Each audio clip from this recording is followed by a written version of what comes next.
This podcast is part of the Red 5 Network. For more Red 5 Network podcasts, visit red5network.com.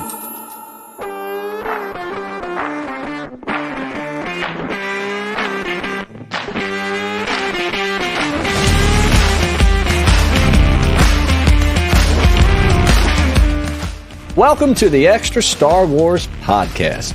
We're covering the Book of Boba Fett in its inaugural series. Fans were very hopeful that this season would blow their minds, but has it lived up to the hype? The We Have Spoken crew, aka Bob crew, have come together to give you our best and worst takes of every episode. Sit back, listen, or watch our banter as we give you all the insights into the galaxy that takes us far, far away.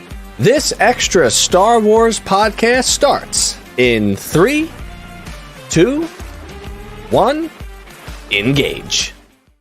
We're absolutely live today, which is just incredible. I am so excited to be here tonight. We just missed the Tuesday of the days. It's February 3rd. It's not exactly as exciting as it should be. Boys, cheers to you. We've got a little red wine. We've got a little special drinks in the mixer here. I'm glad to be with you tonight. We've got a soft rollout of this production tonight. I've worked very hard in getting some of the beginning graphics together. StreamYard is what we're using. This is the first time that I'm using StreamYard. I've seen Scarif, Scuttlebutt Podcast, in the chat. He uses Rowan, Team, and Chantel, and Brad use Scarif or StreamYard all the time to kind of go live. And we're just going to jump in, and this is the free version, so you're definitely going to see some graphics of StreamYard, and we're just going to make it happen. But we've got Mr. Mike and our good friend Damien. Let's get down to business. Yes, sir. And I stole that audio right from one of his videos, which is just incredible. And my Stream Deck board is unbelievably jammed with some excitement tonight. And what an episode we got this past week. I think I smiled from front to back, but hey, let's get right into it. Our first segment. Overall impressions. All right, boys.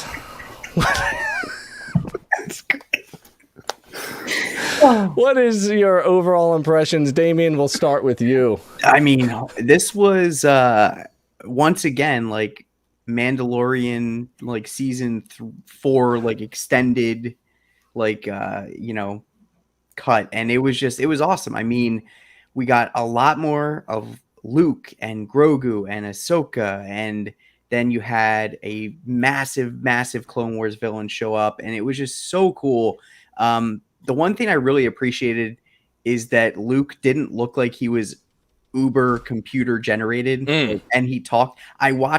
Every time I watched it 3 times. I looked at his face every single time and like honed in on it. Even the first watch, I'm like, this is going to look terrible. And he looked great. Like he looks so much better versus the season finale of Mandalorian. And man, like the stuff that went down in this episode, it's going to be nuts next week. Like, I don't even know what to expect. I don't know what the runtime is, but I hope they allot enough time to pack in all of the revenge that we're waiting for at this point. Yeah. So your overall impression is you liked it? Oh yeah, I would say so. Yeah. Overall, it was it's solid. Overall, it sat well. It sat well with me, Mr. Mike. Welcome to the StreamYard chat channel thing. I felt like that Damien was just like my cousin Vinny. He's like, all we needed was not guilty. All we needed was not guilty. When I go on tangents, that's how you know I'm enjoying something or not enjoying something, depending on what we're talking about. But you blacked out for a second. I did. What did I say? Did we win the decathlon? Yes, indeed. So, Mike, your overall impression. I imagine I know you want to rant, and I think we'll save the rant for a little bit later. But give me some words here.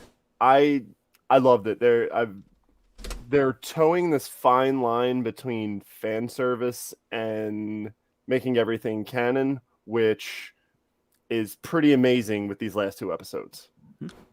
I love it. I love it. Yeah. My overall impression, I mean, I smiled from the first part of the episode to the last part of the episode. I mean, if you followed my TikTok reaction videos that I kind of put casually out there without spoiler warnings because I don't care.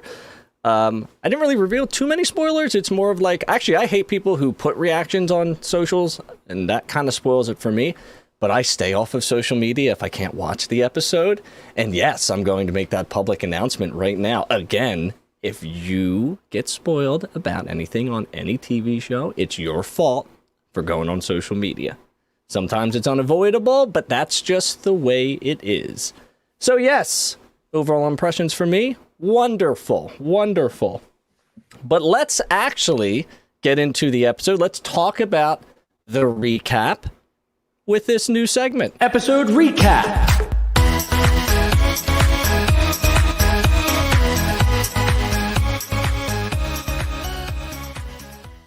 I think I have 49 bullets for the recap. So let's just blow through it real quick and then we'll break it down, okay? So it opens with the Pikes and we get our boy Cobb Vanth back and he sends a message. The next scene, Mando is going to an unknown planet and whoop-de-doo, R2-D2 brings Mando to some sort of temple with some androids to wait. Cut to Luke and Grogu meditating, cut to Luke playing Force Frogger, which seems fun. Cut to Luke telling Grogu of Yoda, which I thought was cool. Cut to Luke helping Grogu remember Order 66. What? Let's see. Ahsoka brings Mando to Grogu, kinda, but they kind of have a conversation about how that's not a good idea, and Mando ended up leaving. Then I thought we were going back to Tatooine. Nope, just kidding. We're going to do some Jedi training scenes just for shits and giggles. Okay, we've got some jumping. We got some balancing, some running. We've got laser sorting. We got training remoting. We've got Luke and Ahsoka chatting and family chatter as if it's the Thanksgiving dinner. What's happening in this episode? Then Mando gets back to Tatooine. He parks valet into Jabba's palace. Well, old palace, I guess. There's a round table Game of Thrones strategy. Apparently, Tamora Morrison got his way. No lines to be heard. The Jawas are super excited to have a crate dragon on top of their sandcrawler, which seems awesome. Mando lands at Freetown to try to recruit Cobb Vanth. They chat about joining the cause. Cobb says, I'll see what I can do. And then out of nowhere, the episode turns into an epic Western. Cad Bane shows up. Pikes enter Garsa Fwip's establishment. A bomb detonates. We go back to the temple. And there's a choice to be made. And holy moly, just reading it back to you right now is absolutely incredible. What incredible content. Incredible. I don't even know where to begin, to be honest with you. It's like every time I went through the episode in my brain, I was like, oh, ew, whoa. What do you think about that recap, Mike? Spot on. This episode had same as last episode. It had a little bit of everything that connected to, well, minus video. I didn't really see anything that connected to the video games this time around, but it had something that connected to the sequel, the prequels, the original trilogy. The animated series. It connected to everything, just like the episode before that. And I love the title, too. I love the title of this episode. What was the title? Remind me. From the Desert Comes a Stranger. Interesting. They're really into the whole stranger in the title this time around, aren't they? Yeah. This would have been good for Stranger from a Strange Land. This would have been a more appropriate title for this. Anyways. Dames, how do you like that recap? What do you think? Anything we miss? Anything you catch? You nailed it. I mean, that was perfect. Like, and it's crazy because there's so much, so much in this episode, and you got every single point. And just hearing you go through every single thing, like, for me, there wasn't anything I disliked about the episode. Every single thing was just like awesome, awesome, awesome. Yeah.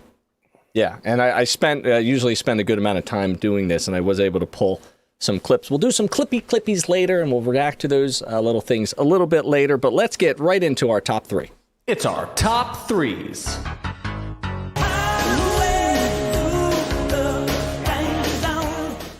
Top Gun, top 3s. I thought it worked. Whatever.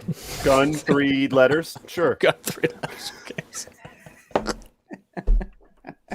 All right. This is off the rails. By the way, that's the end of the animations on screen because I ran out of time. But I will get to that. I'm trying to put the top 3 as a fighter jet going across the screen. Amazing. See if we can make it happen. All right. So, Damien, you mentioned this in your overall impressions, which should have just been 3 words, but it was more. The way Luke looked was incredible. And that makes my top 3 list immediately. You could tell right off the bat, I think I texted both of you, I was like, whoa, that deepfakes payoff is actually working. I remember that from months ago. That the deepfakes guy got signed, the signing bonus, COVID bonus, protocols, $5,000. He can work from home remotely. And I think his job was just to make it look absolutely fantastic.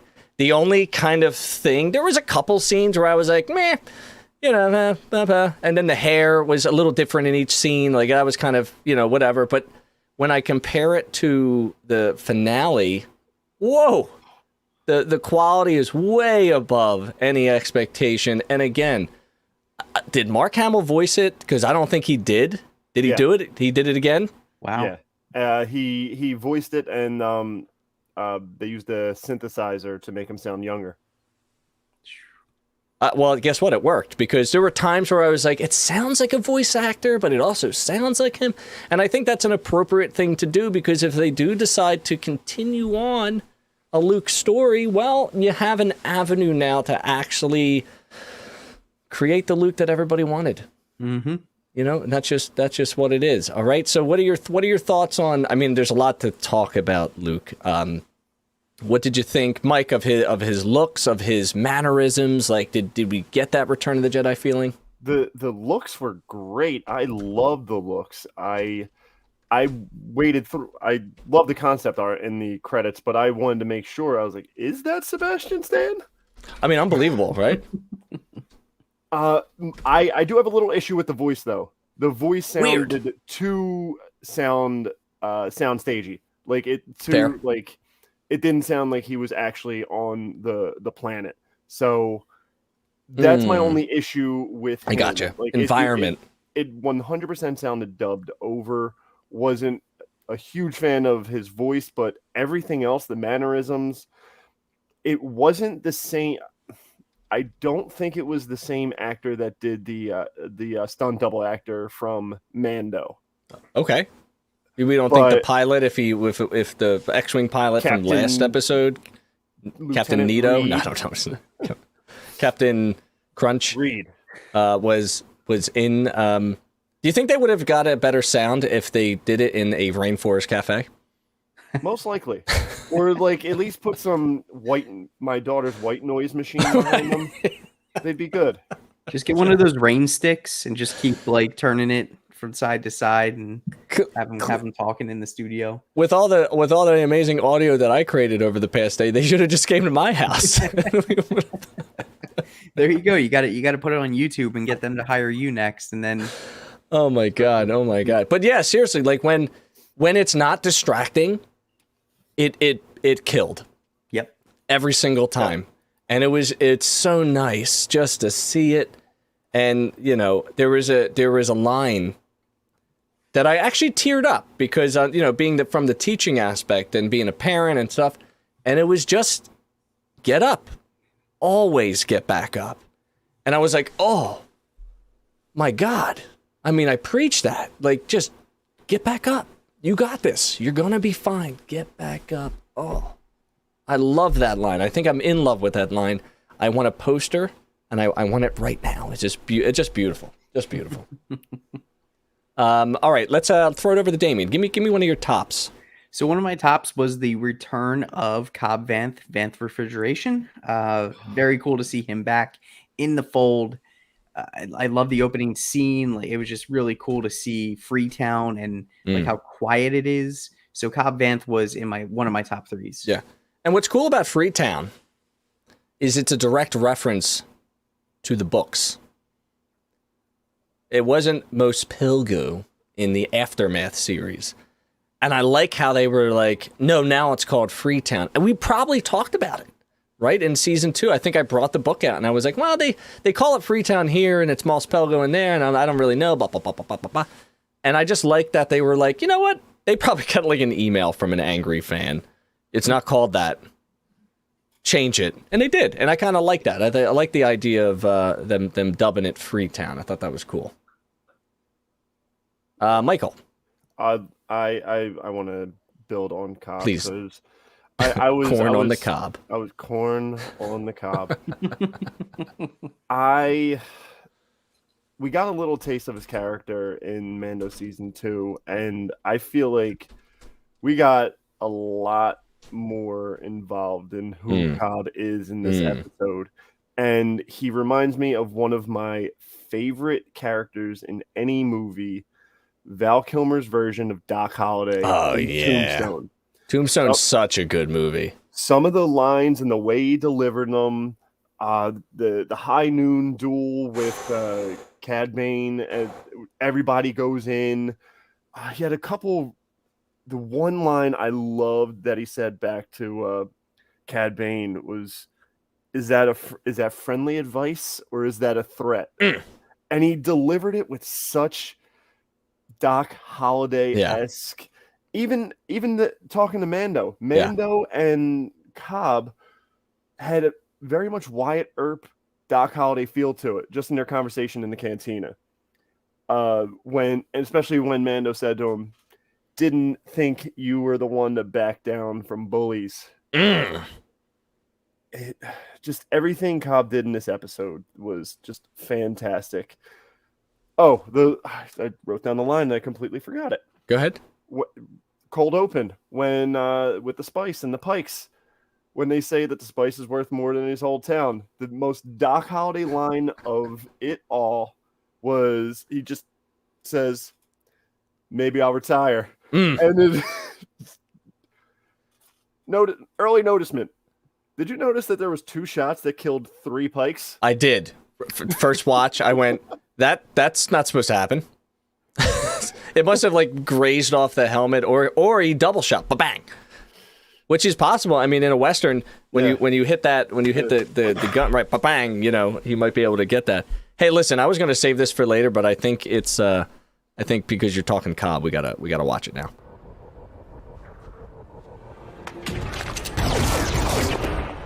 Think it through.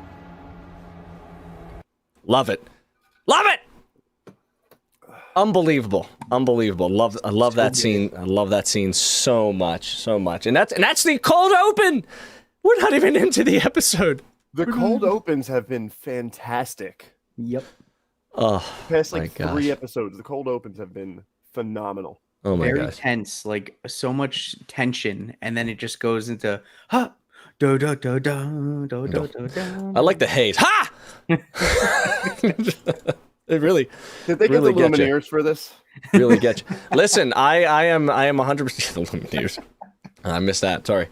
I completely agree with you. I wrote down both Cobb Vanth and Cad Bane. Despite the Twitter controversy of someone redubbing him in the Clone Wars animated style. Did you see that? This guy like retouched it to make the live action look more like the animated. And by the way, it looks good. I definitely was a little leery. I was going, all right, first he looks great in the dust. Let's see what he looks like up front. And I was like, damn, he looks scary. Little puffy, I think. Little puffy. But hey, listen, it's live action. They literally complained about Ahsoka, right? And her, I don't know what they're called. Tendrils? They're not tendrils. The Leku. And people were like, complain. Okay, she's kind of cool because she battled somebody with a spear. All right, we're going to accept this. It's fine. Cad Bane's going to be just fine, everybody. There's no need for controversy with how he looks. It's irrelevant. They improved Luke immediately, so they're obviously listening. But I think Cad Bane looked great. And I know you're not. Did you watch Clone Wars? Little bit. Little bit of Clone Wars. Yeah, I know so more from Bad Batch. Right. So anytime Cad Bane's on the screen, it's bad news for the good guys. There is not one time that, there's a reason why he's still alive. Because he's just notorious. He's on that level of Fennec Shand, except he plays for the other side. So, and if you remember in Bad Batch, Fennec and him had a little powwow. Which was one of my predictions. Yeah. I think. I apologize. Omega is coming. Omega is coming. Rekka. I gotta say, this StreamYard, it's good tech. All right, Dames, give me another top. Well, Cad was probably my number 2. Just he looked good. Practical effects are always like number 1 in my heart. He looked awesome. I don't know why people were complaining. Like, animation's never going to translate the same way to live action. And to me, he looked great. The spaghetti western standoff was just awesome. So he was my number 2. Gotta love that. All right, Mr. Mike, I'm gonna throw it back to you. Yeah, so with Cad, my only gripe, he looked a little too cartoony, but that's about it with Cad. Love him. Terrifying, but like you said, the teeth. The teeth, petrifying. My other highlight is the Order 66 flashback. Ooh, samesies. I love the mystery of who are the 3 Jedi protecting Grogu. Didn't think about it. Thank you for making me think about it. One had major Qui-Gon Jinn vibes, but I was like, no, that can't be because he was not around. I think he was one with the Force at that point. He was one with the Force at that point. Okay. It was very much like the Mando flashbacks where you just got like bits and pieces. So you're going to get good connection. Bits and pieces of the Grogu flashbacks to Order 66. And it opens the discussion to who actually saved Grogu from him getting got. Yeah. Yep. Yeah. Yes, he's being held, right? Yeah. Exactly. He's being held, as our friend Nicole says. Somebody better or someone significant versus just with Din, like a random Mandalorian. Like, I think it's going to be an actual character of purpose to set things up down the road. Like Kanan? Kanan's a young buck during this time. He's like 12. But maybe he's the one holding him. Could be. Grogu's a little guy. See, that's tough because do you remember in the beginning of the Bad Batch, they had a little background on him and he was off-world when that happened. So, but I think you're right. I think it's going to be somebody somewhat significant. It actually would be cool if it was like Yoda, to be honest. That would be cool. That'd be kind of cool. But again, Luke asked him about, like, do you know one of your species? Oh, Luke already asked him that. My mind immediately, I got to figure out the timeline because like Mace was dead before the order went through, right? Yes, I think it was Jar Jar. He was talk about a redemption story for Ahmed West right there. Saving Grogu would immediately give him street cred with the fans. I'm okay with make Jar Jar great for the first time.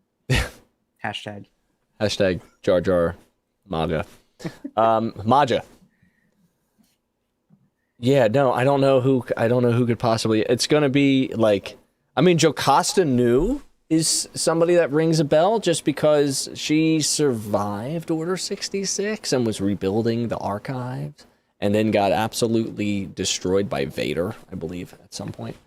So there's a possibility that it could be her. That would be a nice. I mean, she was in live action, so they could technically bring her back if they really wanted to. I don't really know. It's great. It's great to theorize about. It's lovely to talk about something. But how about the clone troopers, right? Oh yeah. I don't quite remember any of the clone troopers being actual people in Attack of the Clones. I am pretty sure they were all CGI. Yeah. Right? Like, even on the gunships and stuff, like, I don't think they were real. I don't remember it too much, but I think every single clone trooper in that scene was real. Yeah. I was hoping to catch a little bit of, Tamora Morrison's voice in it, but it was very loud, with the blasters and the lightsabers and all the things. But yeah, that was the scene, that lightsabers in his eyes and the laser fire going back. Like, that was just such a cool scene. My gosh. Order 66. What a scary thing.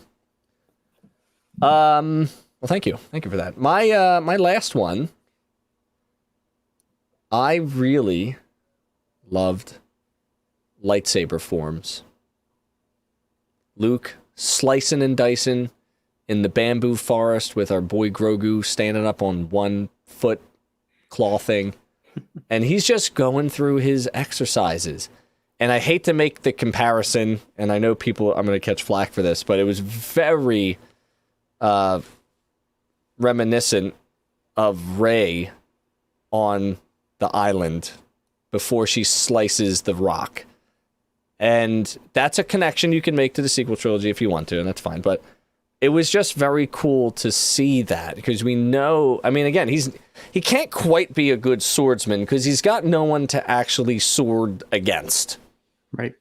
Yeah. So he has to practice these forms in which he has probably, I read that he found, I'm behind on the Star Wars comics, but apparently he found a Jedi tome between Empire Strikes Back and Return of the Jedi. So I'm assuming that there's some kind of information, an instruction manual, so to speak, a quick start guide to lightsaber forms that he is, hailing on.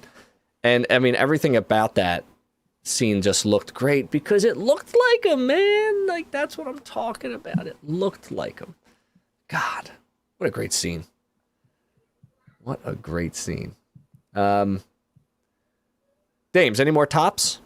Yeah, I mean, my number one was the training sequence where Grogu strapped on his back, much like Yoda was strapped on Luke's back when Luke was. It was just a really cool role reversal, and I loved them running, jumping, doing all that stuff, like taking us back to Dagobah. It was just really, really cool. So that was my top, to see that and go through that whole training sequence. I didn't think we were going to get as much Luke as we did in the episode, but it was so good. Like, it was so good. Yeah. I still can't believe it. Like, again, smiling from start to finish is like absolutely accurate, because I don't know how you could be unhappy with the episode. It delivered. Yeah. It over-delivered. Yeah. Can't make everyone happy. No, you can't. Are you unhappy with the training scene? I'm not unhappy with the training okay. scene. I enjoyed the training scene. Yeah. I was like, Dagobah, yay! Yeah, I liked. I really enjoyed him making Grogu walk faster, like any parent in a mall is grabbing onto their kid and trying to get through the crowd. I cracked up when Luke was like, jump, and you just hear meh, meh. And I love that he says, "Is that all you got?" It was very good sarcasm. It was very Luke personality, because he has no patience. I mean, Obi-Wan told him the boy has no patience, and they're like, "That's us. You're right. That's everybody growing up in this industry. We have no patience for the nonsense." And he's just like, it's so good. It's so good. I mean, do we think Grogu can actually talk and he's refusing? I mean, his species, like, he's 50 at this point, but he's still a child. So maybe when he's 150, because Yoda was hundreds of years old. So I mean, I don't know what the timeline is for that. I kind of don't want him to talk, though. I like the cute little baby, like, just him being the goo goo gaga kind of stuff. I know. But I think we are going to get like a real badass moment with him at some point where he just goes like berserk on a bunch of people. Yeah. You think he's going to yell like Leroy Jenkins, and then whip out his lightsaber? I mean, he said when the remote trainer shot him, he said "bitch." I don't know if you heard that. No. Go back and listen to it. When the remote trainer shoots him the first time, he's like, bitch. Well, it's trying to appeal to a lot of different audiences, so I can understand, the cuss word for emphasis, of course. Yeah. Emphasis. Any other tops out there, Mike? Did you get through all your tops? No, my tops are gone. All right, my tops are also gone, and Damien's tops are also gone. Which just means one thing. And listen, every episode has them, but we have our list of grievances. Next up, our list of grievances. General Kenobi. Hello there. Okay. Hello there. I have a problem with this episode. Oh boy. Do we need to ring the bell?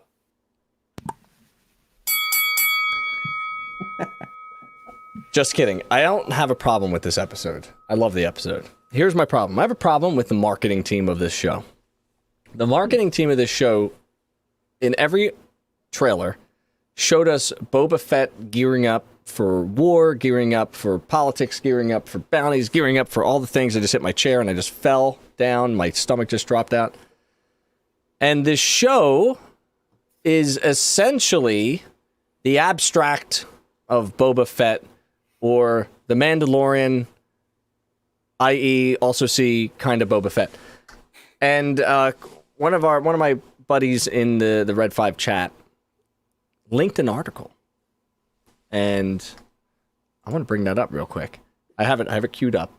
This was written on June 11th, 2021. So I would say quite a bit ago, which means I don't remember it. InsideTheMagic.net.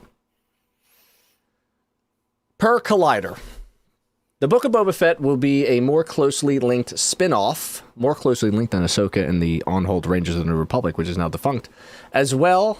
And sources have told us to think of the series as The Mandalorian Season 2.5, with characters from The Mandalorian slated to appear in the series. I read this article months ago, and I forgot about it. Do you know why I forgot about it? Because the marketing made me believe that this show was something else. And it failed. So now I have to rebuild my expectations for the show. And now with what we know and where it's going, this is a good series for what we have. But I just think the title and the naming convention and how they went about marketing it failed. It wasn't good. I'm expecting, just like everybody else, hey, Boba, do something. I feel like that kid behind the zoo, pointing at the animal. Do something. He didn't do anything. What is he doing? And good, Mike. What do you think? I agree with you, and this is a perfect segue. Yes. To my rant. And yes. It's not seriously, it's not a bad thing. It's not a good thing. It's just a thing. This show needs to be more Game of Thrones-esque, because think of everything that is happening at this time between Mando in both seasons and Book of Boba Fett right now. Okay. Where, think about Game of Thrones. You had so many different characters, so many different storylines going on at the exact same time. Yes. It was an hour-long show. This needs to be an hour-long show documenting all these different storylines going on at the same time. Now and every time with Game of Thrones, every character has their ebbs and flows. Sometimes you would be interested in their story. Sometimes you wouldn't be interested in their story. Boba Fett's story, I am not interested in right now.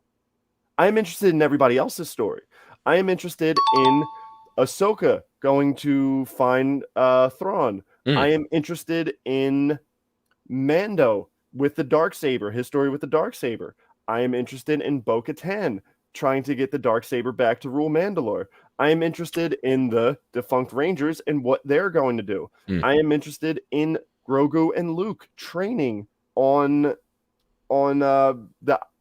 I think that was the planet from the Rise of Skywalker, I believe, right? It is. Oh, that's a good. Well, I think it's the same planet that gets wrecked by not really Kylo Ren, but I think it's that planet. But I don't know what the name of that planet is, because the structure looks similar to what was shown in the comics and in the flashback scenes, although I think there's more mountainous terrain. But it was nighttime, so I can't really tell for sure. Yeah.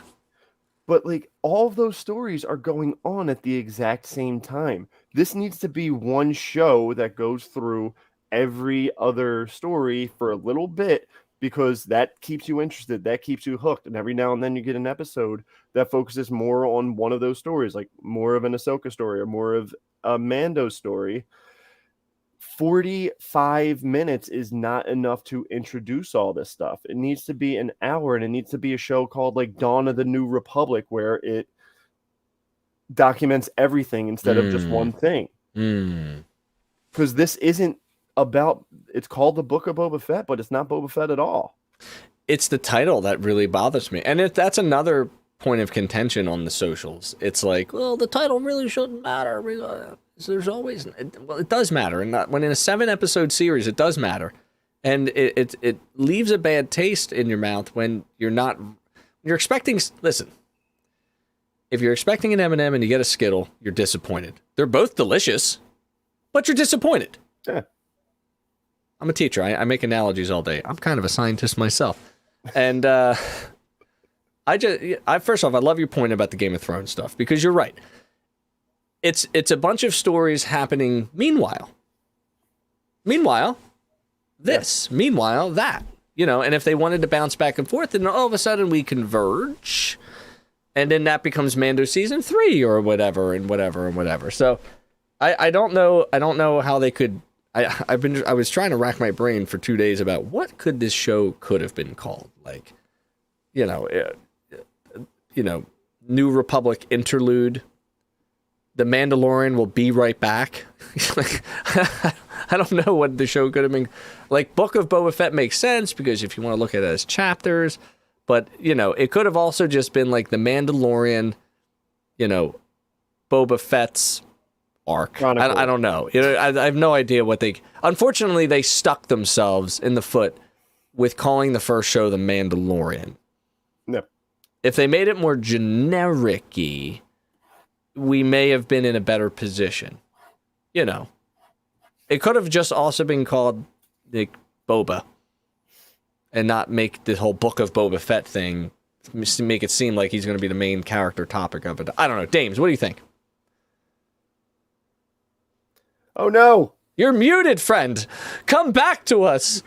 You're muted softwarily. Come back to us, you son. You son of a gun. I'm alive, and I'm a real boy. That's my thing. Hold on. All right, we rewound. So I agree. I mean, for me, my only low light about this episode is actually kind of some of the stuff I loved about the episode, and it's that they go back to the well too many times with nostalgia.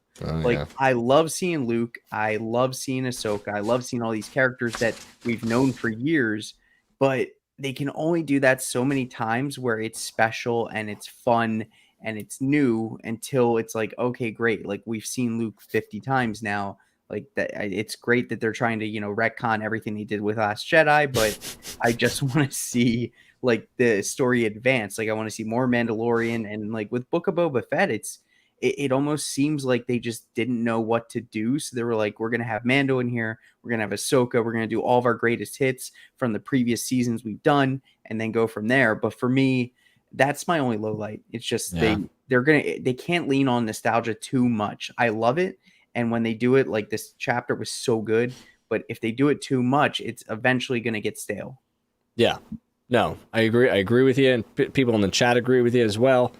And what if they, instead of putting Mando in episode 5, what if Boba called on him after episode 2, after, we're going to say, Tuscan history lesson 1 and 2, present day Boba in Tatooine realizes that the Pikes are a threat, and then calls in for muscle, but Mando goes, well, hold on, I can't help you right now. I have to do this thing. And then you have a 2-episode arc where he does the things, and now we're like, I wonder what Boba's up to. You know what I mean? It's a little bit more of a balanced show at that point. And every once in a while, they cut back, and there's just war in the streets, and all we need is Boba shooting people. Bang, bang, just trying to defend his territory. And it cuts back, and it's Grogu and Luke training. And we're building up this anticipation, and then the 5, 6, 7 is the gang back together, coming up with a plan. And then they first strike, episode 5, Pike strike back, episode 6, finale, episode 7. And it could have been just like that. And then it would have made more sense. But I just think the story arc is not there right now. I think they made some mistakes here. And I feel like they're rushing the whole like Pike War thing too. Like, I feel like with this episode, they like, oh shit, we forgot that they're going to go to war with the Pikes. Let's blow up Garza Whip's casino. All right. By the way, I'm very disappointed. Was Max off that night? Because I would be pissed. I didn't see him. I didn't see him. That was one of my noticements. I was like, oh, he's gonna come out with some blasters and he's gonna go ham on some Pike. Yo. Give me. He came back. He came back to that casino and he said, "What, the trunk?" I need Max Rambo. So bad. I hope he's okay. I hope he's okay. Yeah, no, I mean that's that was my the title thing, the direction, the marketing of it, the storyline of it. I mean, everything is smooth sailing now. Like, give me more of what's happening right now. Let's get this story resolved. But I think it would have fared better if it was just pushed back and they took care of all the 4 episodes and 2 episodes and went forward from there. And now we got 1 episode left, which means that from start to finish, it's going to feel like that episode where you're like, oh shit, it's over. Do we have a cliffhanger? I don't know. Well, we'll get that. We'll get the predictions later. Listen, anybody have any other bottoms we want to talk about? Yes. Go, Mike. Just a mini one. I hated the stripper armor for Grogu. So did I. I didn't like it. Steiner chainmail. I didn't like it one bit. I didn't like it one bit. I thought it was stupid. I would have preferred it to be a literal replica of what Mando has. That's what exactly. I thought too. And I looked at the concept art in the credits. It actually looks pretty cool in the credits. It does not translate well. It does not translate well. It looked like he was about to go work at Show and Tell. They found that shirt by the porno shop near Four Seasons Total Landscaping. Shout out to the boys over there. No, I agree. I didn't like it at all. I guess it's a nod to knighthood, right? It's a nod to that type of armor. I mean, will it protect him? I guess. I mean, it kind of looks like a Chinese finger trap to me. Like, I don't think it can be pierced, but maybe because the links that are so small that a blaster couldn't get I guess through that. I don't know. I mean, why would you make something that has holes in it? It's also true. I mean, the armor is like it's not like. And how long did it take her to make that? Like, she didn't know what she was doing. She's like, yeah, all right, you want a metal shirt, whatever. It took a day because in one day the armorer made that, started to train Mando in the Darksaber lore, and then refereed a duel between Pal Vizsla and Mando. And also criticized him like a senior citizen. Oh, you took your helmet off. Well, you know what? You're not a Mandalorian anymore. See ya. Yeah. I realized last episode when I was listening back that I kept calling the armorer the forgerer, which is stupid. My bad. Thanks for correcting me, jerks. And why? I just, did she open up an Etsy shop? Did she buy all the small tools to create little bracelets, and that's how she connected all the links together? What is... Although, I guess whistling birds is a very tiny, miniature weapon. I didn't like it. I agree. Maybe it's like an Easter egg for Mel Brooks, who directed, Spaceballs, but also Robin Hood Men in Tights, where there was chainmail. So, there you go. Yeah. No, not at all. That's just where my scatterbrain goes. I'm like, oh yeah, that makes sense in my head canon. Sure. Yeah, I mean, he's certainly going to wear it under his robes if he ends up choosing that route. But will he? I don't know. Take the chainmail and pretend to eat the lightsaber. Best of both worlds. Fair. And then he burps, boom. Or Yes, action. you are then a Mandalorian Jedi like Tar Vizsla. Be cool. Very be cool. Yeah, we got a lot to talk about there. All right. I think that's it, Mike. You good? Yeah, I'm good. All right, cool. Well, we are going to continue on and get right to some of the meat of the episode. We've got our noticements. Time for the noticements.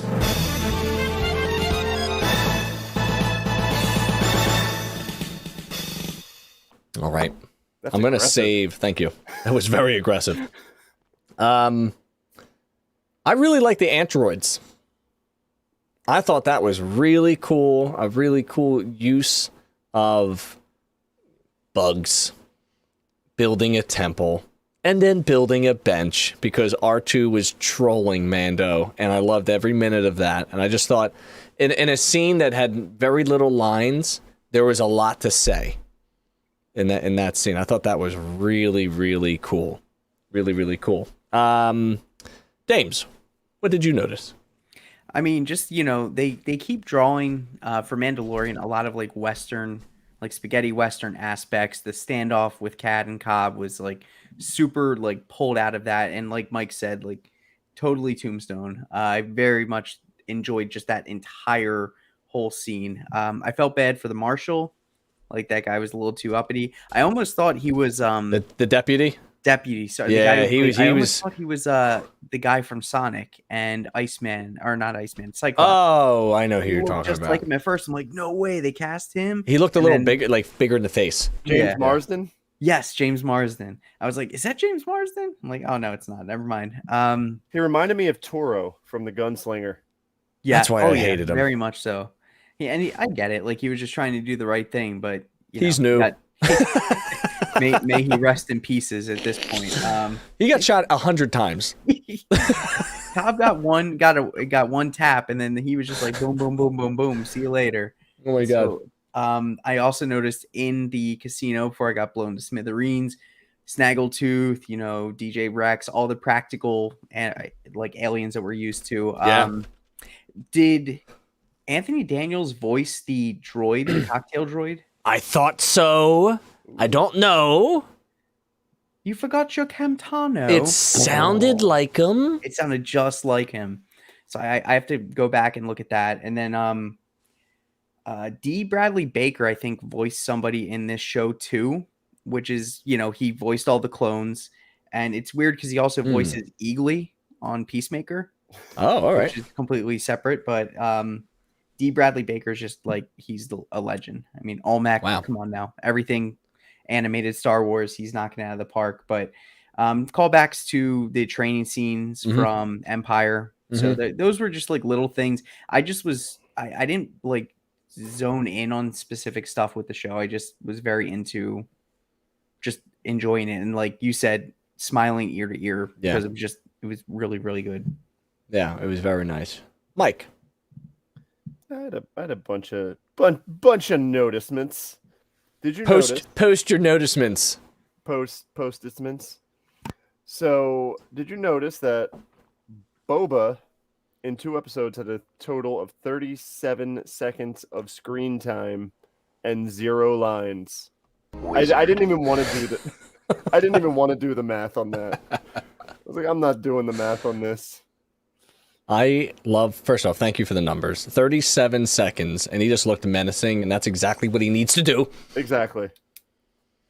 Love that. Quick question. Didn't Yoda lose his lightsaber? So, in With Palpatine when he was... Revenge of the Sith, Yeah, when he was they're finger lightning him. they're Sorry. My bad. Whoops. they're jumping from Senate pod to Senate pod. He definitely gets knocked down. The saber definitely gets got. I don't know what happens. Apparently, in Legends, Somehow his saber it comes back. His saber was destroyed. And this appears to be a retcon of bringing it back, which I enjoy. I enjoyed it very much. In fact, I have a Force FX Yoda OG Master Replicas lightsaber, which still works. It's wonderful. It's awesome. I have the Yoda Lego official lightsaber that you could only get through buying, whatever the special gift is. I forget what it is. I bought that off of Facebook Marketplace. So I'm good with it. I thought the blade was weird. It was smaller. Well, it's definitely smaller, but I thought the shape of it was tempered a little bit. Yep. Yeah. And I was like, oh, that's interesting, But I'm rather fond of the Rebels animated lightsabers. They're like Ralph McQuarrie. They're very thin. I kind of like those. They're sabers, so I was okay with it, but it didn't really gel with Luke's saber. So I thought that was a little bit of a disconnect. But I love that he had the saber. Yeah. That's so cool. So mean that he choose now. You don't get to think about it, Grogu. First off, I love it. It's so right. It's such a Jedi thing to do. It's such an old school Jedi thing to do because that's all Luke knows. He knows his kid's in trouble if he can't. He's literally seeing himself in it. You have someone you're attaching yourself to. You're trying to do this. You can't do both. Sorry.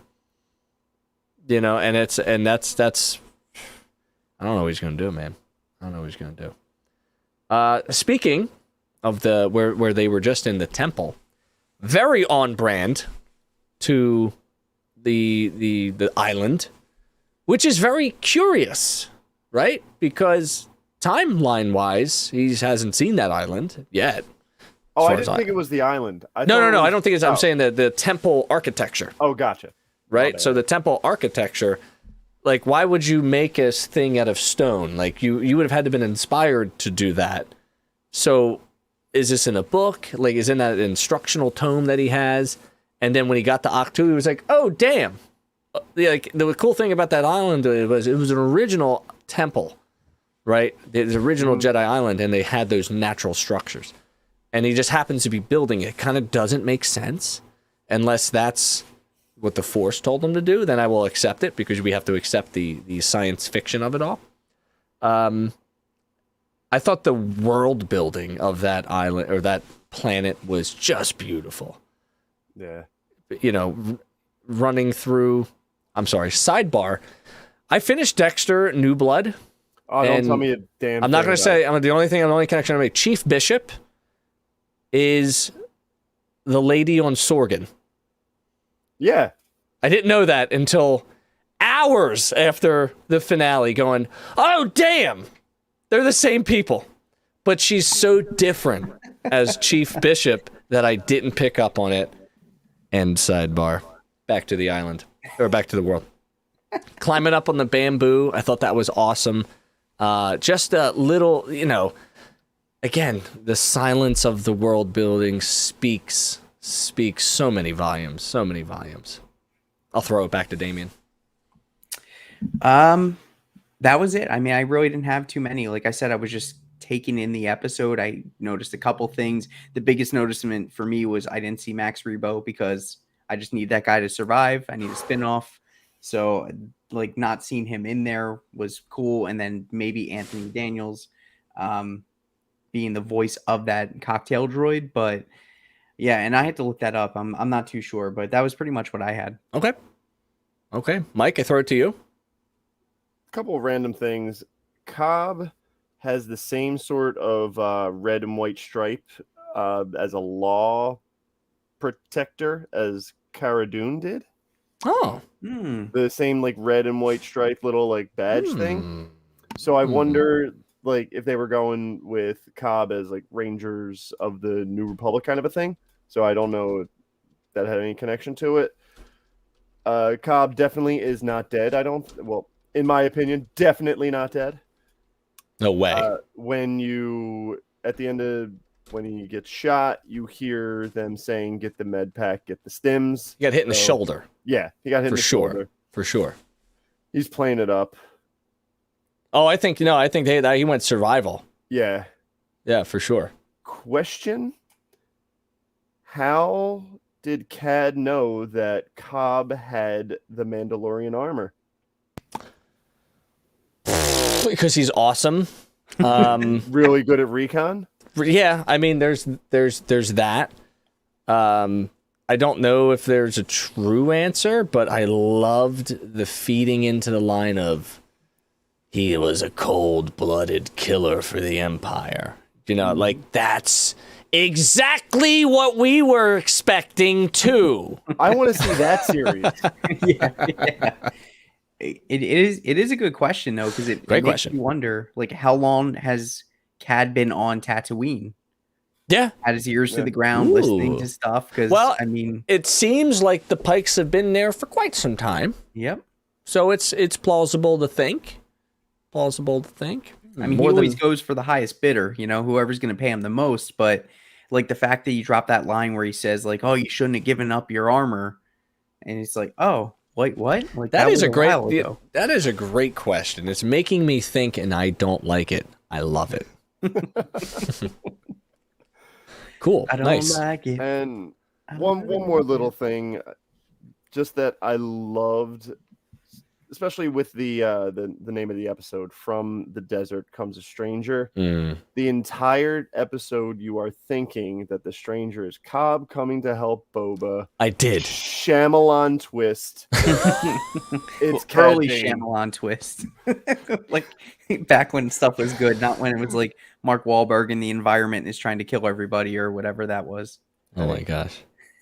Oh, No, I think that's great. And Star Wars almost this series seems to work best when there's no music and you hear the get everybody inside.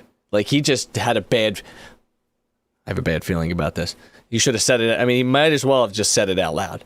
I have a bad feeling about this. I need everybody inside. I don't like this, and I just love I posted on the Instagrams at Extra Star Wars the Cad Bane from a distance in the From a horizon. distance. So good. So Awesome. good. It was his Cobb tingle. Indeed. I have one more noticement. We didn't really talk about Ahsoka, so I will. Pleasantly surprised with her appearance. Wasn't expecting it. Mhm. Loved it. I thought in this episode was so on brand for animated style Ahsoka than her first appearance. So on brand. Her mannerisms, on brand. The hip action, where she puts her hand on her hip and is speaking to Mando. The line of "so much like your father," hit me right in the face. Heartstrings tugging, loved it. Kind of cool. Really kind of cool. I mean, if you think about it, she knows so much, and she's not choosing to share any stories, and I'm upset at this, right? And it's just like, there's so much complexity to her scenes. Like, she's adding a layer of, like, just, it's hard to think about because she knows so much. She's lived through the worst of times. And she's there. And then she goes, and it's actually the perfect almost segue to her own series. There's perhaps we may cross paths again. And then just boogies out of there. So I thought like her appearance was perfect. I didn't think she overpowered the episode. I think she enhanced the episode, and it was just it was just a pleasant experience to see that, to see her. So, and I love Luke calling him the Mandalorian. The Mandalorian was here. That was cool, indeed. Any more? That's all my noticements. We covered Luke backpack and all that fun stuff. And I'm sure we didn't cover it all. Oh, actually, I do have one more, and I'm very disappointed in you, Damien. For your love of land speeders, you didn't mention that the opening scene has a pretty killer-looking land speeder That's because it belonged to the Pikes. Well, yeah, but it I only looked like good. good guy land speeders. Come It on. looked good. Well, they stole it from a good guy, I imagine. Or if they're Actually, driven by Brian Posehn. it gave me Solo vibes. It did give me that speeder gave me some Solo vibes, 100%. And you definitely could see the bobbling of it. It was definitely on wheels, and that's what I like because it's live action. And then it leaves off frame, and then magically it's 100 yards in the distance. Makes no sense. That's fine. That is fine. All right. Before we get to our one-sentence summaries, we are going to check out some of the episode in a visual style so you can enjoy some of the highlights that I pulled from the episode for a few short minutes. Some are short, some are 2 to 3 minutes long, because that's how good the episode was. So we're going to start off with Cobb Vanth in the opening scenes.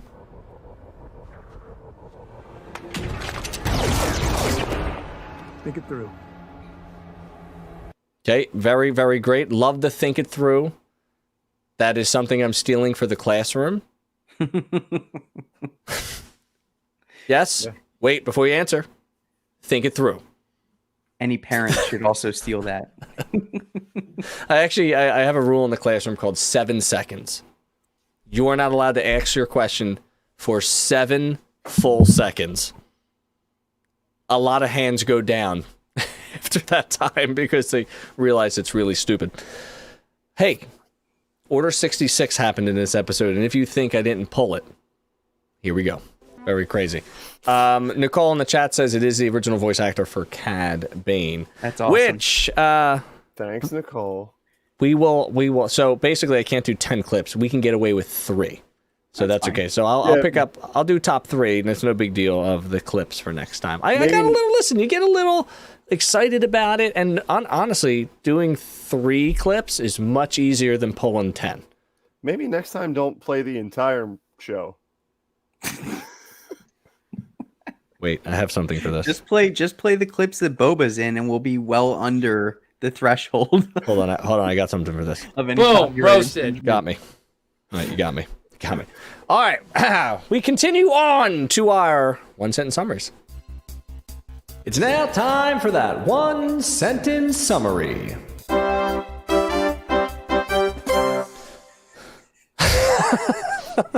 Sure. Oh my goodness. I made these in under an hour. Leave me alone. It's phenomenal. Here's my one-sentence summary. Just like Extra Techie, the Book of Boba Fett needs a rebrand. Self-burn. Boom, roasted. All right, Mike, what you got? All right. Mine is a song, and it is in the key of Barbara Ann by the Beach Boys. Okay. Ooh. Pardon my high-pitched voice for this. Cobb, Vanth. Cobb, Vanth.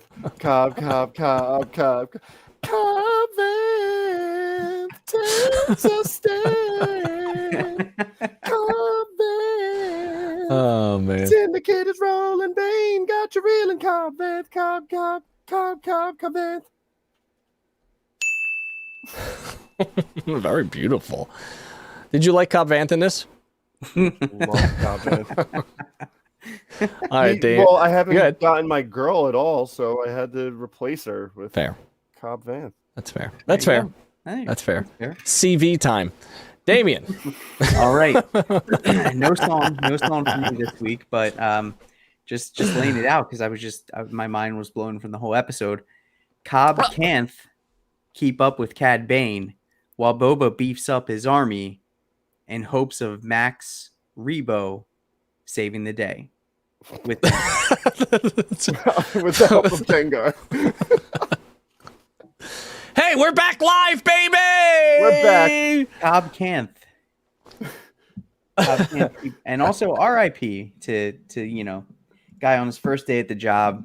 He's probably so excited to go home, tell his wife about the day, and got blown away to smithereens. Honey, I've got great news. Dude, just send him to the mod squad. They'll make him half cyborg. He'll be fine. Oh my god! I thought that they might throw Cobb might go to the mod squad. Turn I that like- arm into a Winter Soldier arm. I like that. That now that they have Chrysanthemum and Mandalorian, they now have enough street cred. Now that we have extra muscle from Chrysanthemum and the Mandalorian, That group is like the 93 Phillies. It's just a ragtag group of throwbacks. Dude, Oh my 93 God. that is a great. So sidebar, real quick on 93 Phillies. There was like a story one time where they were talking about John Kruk, and he like there was one day where he ate like garbage, obviously, like all the time. But there was one day like before a game, he ate like 3 or 4 hot dogs and all this other crap, and he went like 4 for 4 with like 3 doubles. Oh yeah. Before every high school baseball game, I went to Taco Bell. Yeah. 100%. Why wouldn't you get a little boost? Get a little boost to the it. Wawa before their battle with the Pikes and load up on some shorties. Yeah, for sure. Okay. So that was our 1-sentence summaries. Hey, if you made it back to the live stream, thank you. We got blocked for a little bit because extra Star Wars got a little extra there for a moment. We're gonna dial that back for next time. But yeah, we learned a valuable lesson. It's called you can't get past it. You can't play an entire episode. We apparently it's frowned upon to play every scene from the episode. Out of order. Well, maybe that'll happen next time. I just don't understand. I mean, I feel like that wasn't such a big deal. There's literally people on Twitch that they watch full episodes of things while live. Like, it wasn't even the prominent thing on the screen. Okay, I'm not gonna worry about it. Right. I know we don't have any vocab this time around, but I want to play the sounder for you anyway.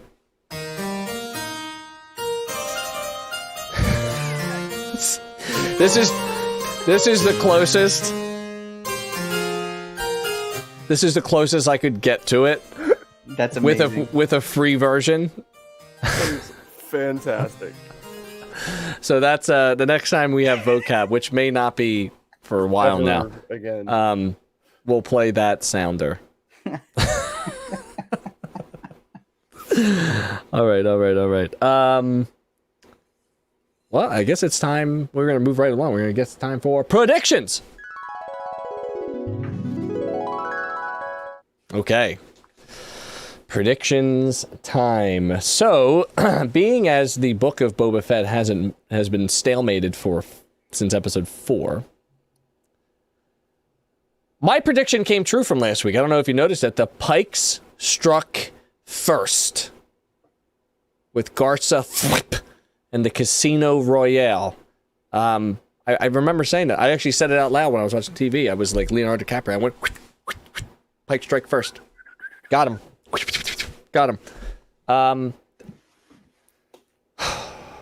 going to have a showdown, right?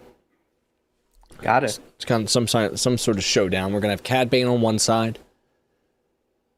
Pikes, are they going to bring in another player? Do they have another player that they're going to bring in?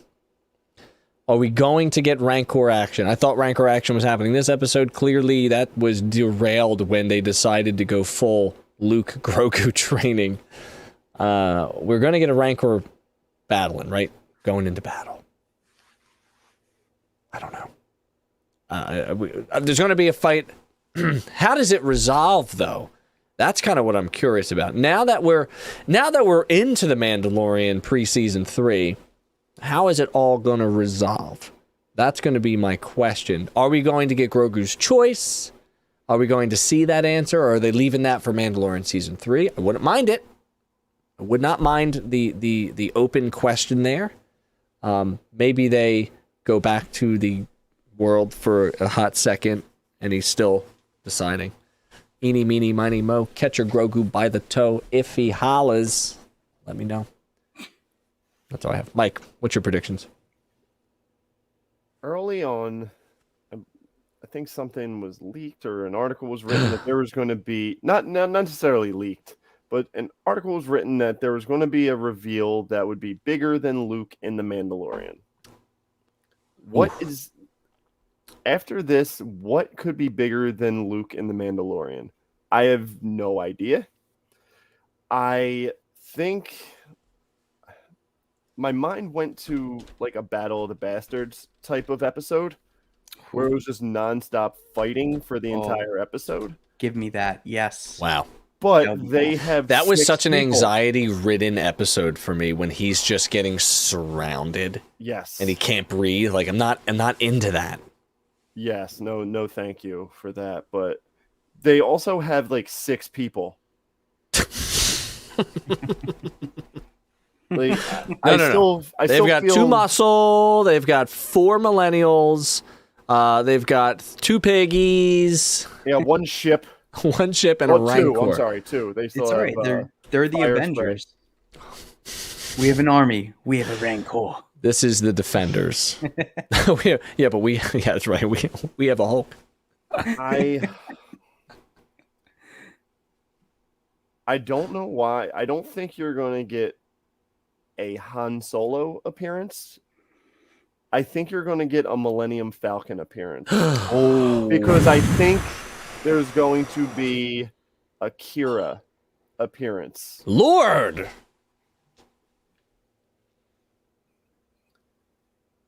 And That would be cool. Maybe something where Kira recognizes the ship and then gets sniped by Fennec or something along the lines Yikes. like that. Wow. Well, they can't just offer like that, but Why I think can't they? but I don't know. Because she's an 18-year-old Targaryen. Well, the Pikes are clearly... So what if the Pikes actually get overturned quite early in this episode, right? 20 minutes in, the battle's already over, and the rest of the episode is cleanup and epilogue, but it's not really over because the Pikes called for backup, and bang, that's where you have your Kira storyline come in. And that it sort of has to leave us with a cliffhanger-ish. And then where do they take the story? Is Mando now in? Is this part of his quest? Like, now that they've taken care of the Grogu thing, which, by the way, I will admit I was wrong. I could have told you, and I told you before, that I thought we weren't going to see Grogu until season 4 of The Mandalorian. And I was wrong. And now I don't really know where they're going to go because there's no mystery. Are they teaming up? Now are they teaming up in season 3? Is my guy gonna pick him up with his Graco car seat, backward facing, in the Naboo Chevrolet Starfighter? I don't know. Oh my gosh, Dames, what do you think? I mean, it's pretty clear. Like, we're getting Dengar. Dengar and Max Rebo, the buddy cop movie that we all deserve. They're gonna come in, save the day. Listen, I'm gonna just keep. I will always mention Dengar until he eventually shows up at some point in live action again. Yes. No, Yes, I mean, of I course. definitely think we're getting Kira. Like, I really feel like this. Like you said, the land speeder, very Solo-esque. That was the same one that her and Han were riding in. Like, similar to that. So I really think we're gonna get Kira. There was a lot of stuff about like Harrison Ford possibly filming stuff for the show as a body double, whatever the case may be. So like, No way. It's hard to think of something that would top a Luke cameo, but He would be it. Han would be it. Like, he's right up there. And like, Chewie's Chewie. Everyone loves Chewie, but He's Han, overused. especially because we all know in present time, Han's gone. So to have him show up there would be crazy. The dynamic with Boba Fett would be awesome. What if Boba Fett went solo? Yeah, Han Solo.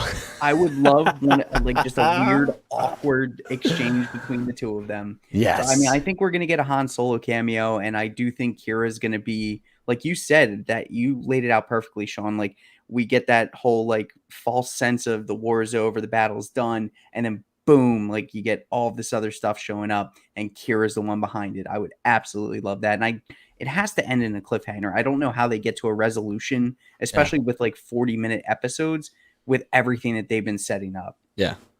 Or maybe that ship, that big ship from Solo, whatever that vertical ship is, comes in, picks up Cad Bane, and then Boba looks at Fennec and goes, "We got to go after them." And then Mando goes, "I can't do that. I've got to take care of the..." Or maybe Mando gets called, and it's like incoming transmission from Red 5. Lord. Boba is definitely riding the rancor. Rekka! Rekka! And he's not going to ride it like a bantha. Because it was mentioned, and Danny Trejo's like, I will teach you. Where is Danny Trejo? He's training. He's gone. The last 2 episodes, Boba was training with Trejo.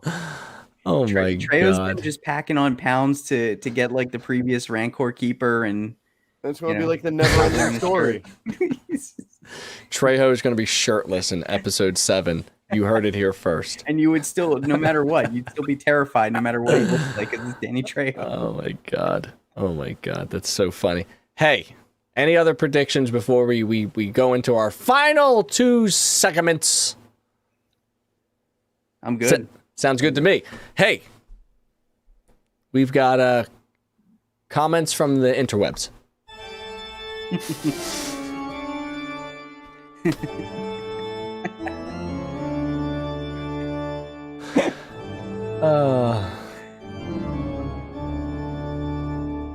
The internet is the worst place ever.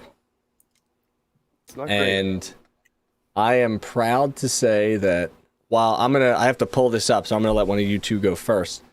I'm gonna tease this. I'm gonna pull something that someone said to me. Oh, Direct reply. all right. All right, so Mike, if you could lead us off, that'd be lovely. I apologize to whoever quote this, but I didn't get this. I didn't get your name or handle. Did you know the last 2 episodes of Book of Boba Fett are a reference to the original Star Wars trilogy? As in, Boba is a background character who barely says a fucking word.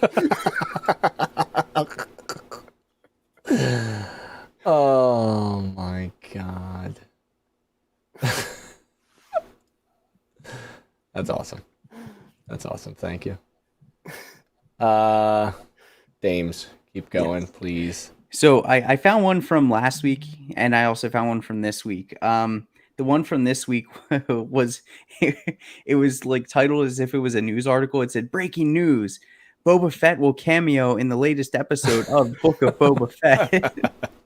And then the one from last week, it made me laugh. It said, "The Sarlacc was able to pull down a space," or it's actually from 2 weeks ago. "The Sarlacc was able to pull down a spaceship, but not Lando Calrissian, making Lando by far the strongest living being in Star Wars canon."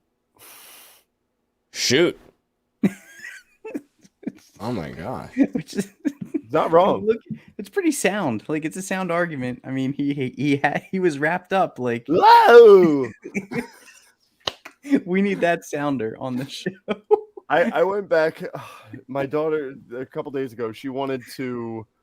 I brought her in from preschool, and I was like, "What do you want to do?" She's like, "I want to watch Star Wars." I was like, proud father moment. And I was like, "All right, which one do you want to watch?" She wasn't specific about it, and I just like threw up my Disney Plus app, and she pointed to Return of the Jedi. Nice. And I had to watch that scene, and then she was like, "I want to watch a different Star Wars now," and I was like, "No, we need to see this scene. I want to see the Sarlacc." And back to a couple.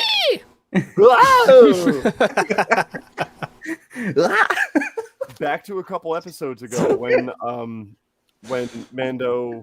Fennec pulled the little lever up to put what was the name? Seismic bomb, right? So it's like seismic whatever. Seismic charge. No, not the seismic charge. That when they dropped the one dude, the assassin, into the Chrysanthemum?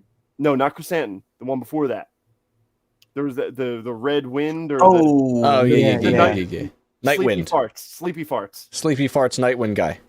So Jabba just slams down on like a Noami's button, and they changed it to the Rancor pull levy instead of a slam levy. Okay. So the more you know. I need that sound. All right. So I am going to be narcissistic for a moment. I always am. I posted this very early in the morning. I said, friendly PSA, if you get mad that people post spoilers, be mad at yourself for going on the socials. Some of it is unavoidable, but a lot of it is. That's all I said. By the way, 0 about the episode. Would you agree? Nothing. We wouldn't even know what you're talking about. Nothing, specifically. right? Now, in fairness, my name is Extra Star Wars. So I think people knew it. This person says, or shut the hell up because not everybody has the ability or time you may have to do so and don't live with mommy or daddy. We have lives, jobs, school, and every situation is different. So my dude, shut your ass up and take the L. So I responded. There was kind of multiple threads going on, so I actually responded to the wrong person. Whoops. Whoopsies, it's okay. So I said, oh, I'll just sit with mommy and daddy in my basement waiting for everyone to watch the episode so I can chat about how excited I was to see Ahsoka and Grogu. Oh man, dude, like you're a trooper with a flamethrower at that point. God. First Order just like torched them. I mean, like, And yeah, and listen, it irks me, man, because like I have so many friends that are like, no spoilers. I'm like, listen, like we all have kids. We all have jobs. We all have all this extra stuff that goes on in our lives. And I'll wake up at 5 to watch Book of Boba Fett. I'll wake up at 5 to watch Peacemaker, whatever Disney Plus MCU shows out. Like, because I want to avoid spoilers, but also I'm just generally excited to see it. So, like, I mean, just, make a cup of coffee. Hey, get up early. Spoiler warning. I am the daddy in this house, buddy boy. Take a lap. In our final segment, which I feel is going to be a hit, we've got Mike's mischievous magic.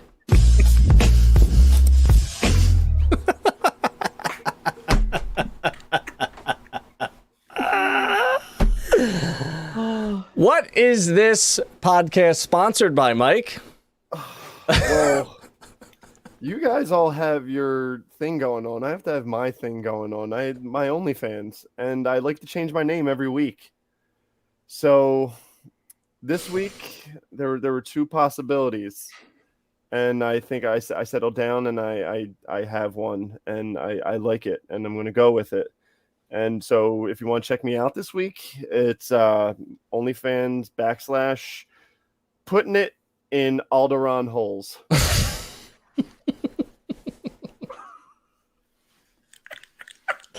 Now, I feel like the stream should be blocked for that, but it won't be because YouTube is a freaky, freaky place. That's so good. Oh my gosh. Well, listen, boys and gents. Oh my God.